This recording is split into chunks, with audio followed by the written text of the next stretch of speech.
এদিকে নবায়নযোগ্য জ্বালানি নিয়ে শিক্ষার্থীদের ব্যবহারিক জ্ঞান বৃদ্ধির ওপর গুরুত্ব দেওয়ার আহ্বান জানিয়েছেন শিক্ষামন্ত্রী ডক্টর আ.ন.ম এহসানুল হক মিলন। বুধবার রাজধানী ঢাকার রেসিডেন্সিয়াল মডেল কলেজে on-grid opex model solar system প্রকল্পের চুক্তি স্বাক্ষর অনুষ্ঠানে একথা বলেন তিনি। মন্ত্রী বলেন, সরকারের অন্যতম প্রধান লক্ষ্য হল বিশ্বমানের শিক্ষা ব্যবস্থা নিশ্চিত করা। তিনি জানান, দেশের উৎপাদনশীল মানব সম্পদ তৈরিতে শিক্ষা খাতকে সর্বোচ্চ অগ্রাধিকার দিচ্ছে সরকার। শুধু তাত্ত্বিক শিক্ষা নয়, উৎপাদনশীল মানব সম্পদ তৈরি এখন সরকারের মূল লক্ষ্য বলেও জানান মন্ত্রী।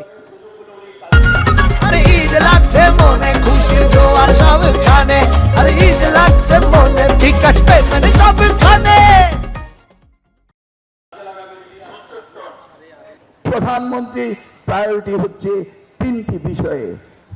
প্রথমটি শিক্ষা, দ্বিতীয়টি শিক্ষা, তৃতীয়টি শিক্ষা। আর তোমরা সেই শিক্ষার্থী, তোমরা যেমনি গর্ব করো, আমি তেমনি গর্ব করছি।